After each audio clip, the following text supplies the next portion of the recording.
அதிகாரத்தை கேள்வி கேட்க துடிக்கும் தமிழக மக்களே, இது வேல்ஸ் மீடியா தமிழ். நான் உங்கள் அம்மா கோபி. திருப்பரங்குன்றம் விவகாரத்தில் நீதியரசர் திரு ஜி.ஆர். சுவாமிநாதன் தமிழக அரசை விடுற மாதிரி இல்லை. இந்த தீபத்தூணில் தீபமேற்றும் விவகாரம் இன்னமும் ஒரு ஒரு சர்ச்சை பொருளாக அல்லது விமர்சன பொருளாக இன்னும் எரிந்து கொண்டு தான் இருக்கிறது. இது இது முக்கியமான பாயிண்ட் என்ன அப்படின்னு சொன்னால், ஒரு மாவட்டத்துக்கு கலெக்டர் அப்படின்றவர் ஒரு ராஜா மாதிரி, எஸ்பி அப்படின்றவர் ஒரு சிங்கம் மாதிரி. இந்த இரண்டு பேருமே நீதிமன்றத்தில் நீதியரசர் முன்பாக நிபந்தனையற்ற மன்னிப்பு கேட்டுள்ளார்கள். அதாவது அன்கண்டிஷனல் அப்பாலஜி அப்படின்னு சொல்லுவாங்க.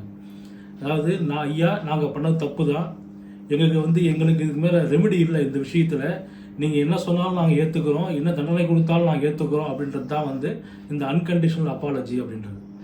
இப்போ ஒரு எஸ்பியும் ஒரு கலெக்டரும் நீதிமன்றத்தில் போய் மன்னிப்பு கேட்கிறது அப்படின்றது ஒரு சாதாரணமாக கடந்து போகக்கூடிய ஒரு நிகழ்வா அப்படின்னு கேட்டால் கண்டிப்பாக இல்லை. ஏன்னா இது முதலமைச்சரே மன்னிப்பு கேட்கறதாகத்தான் நாம் எடுத்துக்கொள்ள வேண்டும். ஏன் அப்படின்னு சொன்னால், அதாவது உள்துறை கீழே தான் காவல்துறை வருது. உள்துறையை தன் வசம் வைத்திருப்பவர் முதலமைச்சர்.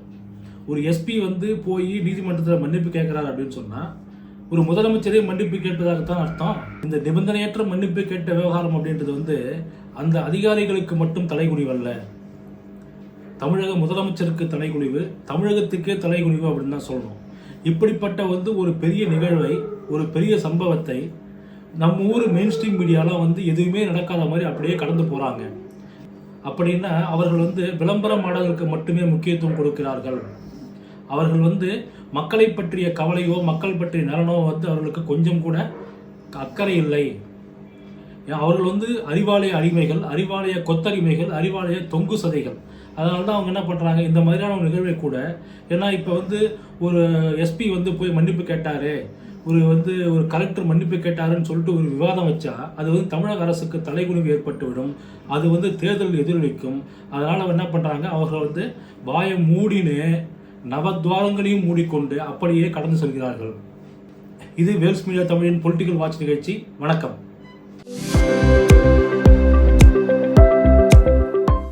ஒரு சின்ன பிரச்சனைனா கூட, அதுவும் அந்த பிரச்சனையில் அதிமுக சம்பந்தப்பட்டிருக்கோ இல்லையோ, அதிமுக ஏதாவது பேர் அடிபட்டதுனா கூட அதை ஊதி பெரிதாக்கி மைக் போடக்கூடிய ஊடகங்களே இவ்வளவு பெரிய செய்தியை நீங்கள் சர்வசாதாரணமாக எப்படி கடந்து போக முடிகிறது? அப்படின்னா நீங்கள் எந்த பேரோலில் இருக்கீங்க? ஒருவேளை மன்னிப்பு கேட்பது தான் திராவிட மாடல்னு சொல்லிட்டு உங்களுக்கு சொல்லி கொடுத்துருக்காங்களா?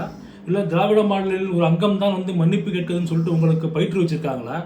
ஏன்னா இப்போ இந்த அளவுக்கு நீங்கள் சைலண்டாக இருக்கீங்கன்னா இதுதானே காரணமாக இருக்க முடியும். மக்களோட வரிப்பணத்தில் லட்சக்கணக்கான ரூபாய் சம்பளம் வாங்கக்கூடிய இந்த அதிகாரிகள் ஏதோ ஒரு அழுத்தங்கள் மேலிட அழுத்தத்துக்கு கட்டுப்பட்டு இந்த மாதிரி கோர்ட்டில் போய் குட்டுப்படுறாங்க அப்படின்னு சொன்னால் இது எவ்வளோ பெரிய கேவலம். இந்த அதிகாரியுடைய சர்வீஸ் ரெக்கார்டில் இந்த நிபந்தனையற்ற மன்னிப்பு கோரியது கண்டிப்பாக இடம்பெறும். அதை கூட அவங்க கவலைப்படலை. அதாவது சர்வீஸ் ரெக்கார்டில் இது கரும்புள்ளியாகவே என்ற கவலை கூட இல்லாமல் ஆட்சியாளர்களுக்கு, அதாவது திமுகவினருக்கு தான் நம்ம இந்த இடத்துல சொல்லணும், ஆட்சியாளர்களுக்கு அவர்கள் அடிபணிந்து அவர்கள் சொல்படி கை கட்டி நடப்பதனால் என்ன கிடைக்கப் போகிறது? கிடைக்க வேண்டியது கிடைக்கும். அதனால தான் அவங்க எதை பற்றியும் கவலைப்படாமல் அவர்கள் என்ன சொல்கிறார்களோ அதை மட்டுமே செய்கிறார்கள்.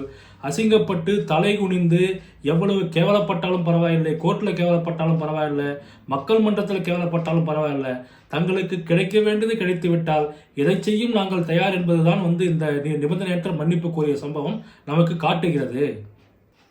ஒரு IAS IPS அதிகாரிகள் ஏதோ ஒரு நலனை எதிர்பார்த்து, ஏதோ ஒன்றை எதிர்பார்த்து அவர்கள் ஆட்சியாளர்கள் கட்டுப்பட்டு நடக்கலாம், நிபந்தனையற்ற மன்னிப்பு கோரலாம். ஆனால் இதை பெரு ஊடகங்கள் மறைக்கிறது என்றால் அவர்களும் எதையோ ஒன்று எதிர்பார்த்து தான் மறைக்கிறார்கள். நமக்கு எந்த எதிர்பார்ப்பும் கிடையாது. பெரு ஊடகங்கள் மறைப்பதையும் உண்மையையும் வெளிக்கொண்ட வேண்டிய பொறுப்பு நமக்கு இருக்கிறது. திருப்பரங்குன்றம் தீபத்தூண் விவகாரத்தில் தான் இந்த விடியா திமுக அரசு நீதிமன்றத்தில் கொட்டு வாங்கி நினைக்காதீங்க. இந்த விடியா திமுக அரசு நீதிமன்றத்தின் பெற்ற கண்டனங்கள் மிக நீளம். அதில் நம்ம ஒரு சிலது 2-3 மட்டும் பார்க்கலாம், பெருசாக நமக்கு தேவையில்லை. கோவில் நிலத்தையும் நீர்நிலைகளையும் ஆக்கிரமித்தவங்களுக்கு ஏன் நீங்கள் சலுகை காட்டுகிறீர்கள்னு சொல்லிட்டு கோர்ட் கேட்டது. கோர்ட்டு கேட்டு இவங்க இந்த நடவடிக்கை எடுக்காத பட்சத்தில் அதிகாரிகளை தூக்கி நாங்கள் உள்ள வைக்கட்டுமான்னு கேட்ட பிறகுதான் அதிகாரிகள் நடவடிக்கை எடுக்க தொடங்கினார்கள். இந்த விடியா மாடல் ஆட்சி பொறுப்பேற்ற பிறகு கிட்டத்தட்ட 25 என்கவுண்டர் நடந்திருக்கு. இது தொடர்பான வழக்கு ஹைகோர்ட்டில் வரும்போது அரசு வழக்கறிஞர்கள்லாம் வந்து பதில் சொல்ல முடியாமல் தடுமாறுவாங்க. அந்த மாதிரி ஒரு வழக்கில் வந்து நீதிமன்றம் வந்து கேட்குது, காவல்துறை உங்கள் கட்டுப்பாட்டில் தான் இருக்கிறதா அப்படின்னு சொல்லிட்டு. அப்படின்னா என்ன அர்த்தம்னா, அதாவது உள்துறையை தன் வசம் வைத்திருக்கிற முதலமைச்சர் கட்டுப்பாட்டில் தான் காவல்துறை இருக்கிறதா என்று நீதிமன்றம் கேட்டதாகத்தான் இதன் பொருள். அப்படி இருந்தும் இந்த முதலமைச்சருக்கோ இல்லை இந்த விடியா திமுக அரசுக்கோ கொஞ்சம் கூட உரைக்கவில்லை. ஜாக்டோ ஜியோ போராட்டத்திலிருந்து இடைநிலை ஆசிரியர்கள் போராட்டம் வரைக்கும் நீதிமன்றம் வந்து பல கேள்விகளை கேட்டிருக்கு, பல துறைக்கு கேள்விகளை கேட்டிருக்கு. நறுக்குன்னு கேட்பாங்க. ஆனால் வந்து அவர்களது கோரிக்கையை நாங்கள் பரிசீலிக்கிறோம் அப்படின்னு சொல்லிட்டு இந்த அரசு வந்து சர்வசாதாரணமாக கடந்து போய்விடும். நியாயமாக பார்த்தா கண்டெம்ட் ஆஃப் கோர்ட்டில் வந்து அந்த அன்கண்டிஷனல் அப்பாலஜி, நிபந்தனையற்ற மன்னிப்பு என்பது தமிழ்நாடு அரசின் நிர்வாக தோல்வியை வந்து நமக்கு தோலுரித்து காட்டுகிறது. ஒரு அதிகாரிக்கு எப்படி வேலை செய்யணும்னு சொல்லிட்டு சொல்லி கொடுக்கப்பட்டிருக்கு. அதாவது சாதாரணமாக வந்து ஒரு கான்ஸ்டபிளை வந்து ரெக்ரூட் பண்ணுறாங்க, அவங்களுக்கு ட்ரைனிங் கொடுக்குறாங்க அப்படின்னு சொன்னால் அவர்களுக்கு வந்து இந்த ஃபிசிக்கல் ட்ரைனிங் ஒரு பக்கம் நடக்கும், இன்னொரு பக்கம் வந்து இந்த லா கிளாஸ்ன்னு சொல்லிட்டு வச்சு அவர்களுக்கு முழுமையாக சட்டத்தை எப்படி வந்து அணுகணும், சட்டத்தை எப்படி கையாளணும், என்ன மாதிரி எஃப்ஐஆர் போடணும், அந்த மாதிரி விவகாரங்கள்லாம் வந்து தெளிவாக சொல்லி கொடுப்பாங்க. ஒரு கான்ஸ்டபிளுக்கு அப்படி இருக்கும்போது ஒரு ஐஏஎஸ் ஐபிஎஸ் அதிகாரிகள் சொல்லி தர மாட்டாங்களா? ஆனால் அதையும் மீறி வந்து இந்த அரசு வந்து இந்த அதிகாரிகள் வந்து நீதிமன்றத்தில் போய் நிபந்தனையற்ற மன்னிப்பு கோர்றாங்க அப்படின்னு சொன்னால் இந்த அழுத்தம் தவிர வேற என்ன இருக்க முடியும்? அவர்களை பணி செய்ய விடாமல் தடுப்பது யார்? அவர்களை பணி செய்ய விடாமல் தடுக்கும் சக்தி அது. தலைமைச் செயலகத்தில் உட்காந்து ஒரு ஃபோனை போட்டு அதை பண்ணாதான் இதை செய், இதை பண்ணுன்னு சொல்லிட்டு அவர்களை வேலை வாங்கக்கூடிய அல்லது மிரட்டக்கூடிய சக்தி இதுவாக இருக்கும். இதுக்கடுத்தாலும் வந்து நாங்கள் வந்து நம்பர் ஒன் அரசுன்னு சொல்லிட்டு காலத்தை கூட்டுக்கிறீங்கள. அப்படின்னா இந்த மன்னிப்பு கோருவதிலும் இந்த இந்தியாவிலேயே நம்பர் ஒன் அரசு தமிழ்நாடு அரசு தான். அனைத்திலும் முதலிடம் சொல்லிட்டு மக்கள் வரிப்பணத்தை எடுத்து நாளிதழ்களில் வந்து பக்கமாக விளம்பரம் கொடுக்கறது, ஊடகங்களில் வந்து விளம்பரம் கொடுக்குறதுன்னு சொல்லிட்டு கோடிக்கணக்கில் செலவு பண்ணுறீங்கல்ல. அதே மாதிரி இந்த மாதிரி நாங்கள் மன்னிப்பு கேட்கறதுலேருந்து நாங்கள் தான் நம்பர் ஒன் சொல்லிட்டு நீங்கள் விளம்பரம் கொடுங்க பார்ப்போம். உங்களுக்கு அந்த தைரியம் இருக்கா? இப்போ நமக்கு எழும் கேள்வி என்ன அப்படின்னு சொன்னால், அந்த 2 அதிகாரிகளுக்கும், அதாவது நீதிமன்றத்தில் வந்து நிபந்தனையற்ற மன்னிப்பு கேட்ட அந்த கலெக்டருக்கும் எஸ்பிக்கும் ஒழுங்காக வேலை செய்ய தெரியவில்லையா, அல்லது அவர்களை வேலை செய்ய விடவில்லையா? அதை மீறி, அதாவது நீங்கள் சொல்வதை மீறி அவர்கள் வந்து தங்கள் கடமையை சரிவர செய்தால் டிரான்ஸ்ஃபர் செஞ்சிடுவாங்கன்னு சொல்லிட்டு ஒரு பயம் வந்து அவர்களுக்குள் ஏற்பட்டிருக்கிறதா? இந்த கேள்விக்கெல்லாம் விடை தேடணும்ல. ஏன்னா வந்து சர்வசாதாரணமாக ஒரு கலெக்டரும் ஒரு எஸ்பியும் போய் மன்னிப்பு கேட்பது அப்படின்றது வந்து ஒரு கடந்து விடக்கூடிய நிகழ்வு கிடையாது. இதில் வந்து பலவிதமான அரசியல் இருக்குது, பலவிதமான அழுத்தங்கள் இருக்குது. முதலமைச்சர் வந்து உள்துறையை தன் வசம் வைத்திருக்கிறார் அப்படின்னா அவர் வந்து இந்த துறையை ஒழுங்காக நிர்வகிக்கவில்லையா, அல்லது நிர்வகிக்க தெரியவில்லையா, அல்லது அவர் கும்பகார தூக்கத்தில் இருக்கிறாரா? இந்த கேள்விக்கு வந்து விடை தெரியணும்.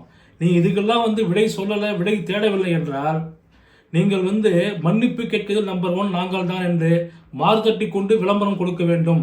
மக்களே, பெரிய மீடியாக்கள் வந்து எதை வந்து சொல்ல தயங்குகிறார்களோ, சொல்ல மறைக்கிறார்களோ, அதை நாம் வந்து துணிச்சலாக வந்து சொல்லிட்டு இருக்கோம், துணிச்சலாக பேசிட்டு இருக்கோம். இதில் வந்து முக்கியமான ஒரு விஷயம் என்ன அப்படின்னு சொன்னால், இந்த மன்னிப்பு கேட்ட இந்த அதிகாரிகள் தான், இவர்களை போன்ற அதிகாரிகள் தான் 2026 சட்டமன்ற தேர்தல் நடத்தப் போகிறவர்கள். மிஞ்சி போனால் என்ன பண்ணலாம், ஒரு மாவட்டம் விட்டு மாவட்டம் டிரான்ஸ்ஃபர் பண்ணுவாங்க, அவ்வளோதானே. இவர்கள் வந்து இந்த அளவுக்கு ஆளுங்கட்சிக்கு அடிபணிந்து ஆளுங்கட்சியின் அழுத்தத்தை ஏற்று இவர் வந்து தன்னுடைய சர்வீஸ் ரெக்கார்டில் கரும்புள்ளி விழுந்தாலும் பரவாயில்ல, தனக்கு கெட்ட பேர் ஏற்பட்டாலும் பரவாயில்லை என்று செயல்படக்கூடிய அதிகாரிகளை வைத்துக்கொண்டு இந்த தேர்தலை எப்படி நியாயமாக தேர்தல் ஆணையம் நடத்தப் போகிறது அப்படின்ற கேள்வி வந்து இங்கே தொக்கி நிற்குது. ஏன்னா இந்த அன்கண்டிஷனல் அப்பாலஜின்றதை கடந்து போக முடியாதுன்னு நான் முதல்ல சொன்னேன்ல, அதுக்கு காரணம் வந்து இந்த தேர்தல் தான். இந்த மாதிரியான அதிகாரிகள் எப்படி தேர்தலை நேர்மையாக நடத்துவார்கள்? விடியா திமுக அரசே, முதலமைச்சர் ஸ்டாலின் அவர்களே, நீங்கள் வந்து மக்கள் மன்றத்தில் அதிகாரிகளை வந்து மன்னிப்பு கேட்க வைக்க முடியாது, நீதிமன்றத்தில் தான் கேட்க வைக்க முடியும். மக்கள் மன்றத்தில் நீங்கள் தான் மன்னிப்பு கேட்க வேண்டும். அதை ஏற்க மக்கள் தயாராக இல்லை. 2026 தேர்தலில் உங்களை ஓட விரட்ட அவர்கள் முழுவீச்சில் தயாராக இருக்கிறார்கள். மக்களே, நான் சொல்லுவதில் தவறு இருந்துன்னு சொன்னால் கமெண்ட் பாக்ஸில் கமெண்ட்டில் சொல்லுங்கள். இந்த இடத்துல நீ தவறு பண்ணியிருக்க, இது வந்து ஏற்க முடியாதுன்னு சொல்லிட்டு கமெண்ட்டில் வந்து பதிவு பண்ணுங்கள். நான் வந்து திருத்திக் கொள்ள முயற்சி பண்ணுகிறேன். நன்றி, வணக்கம்.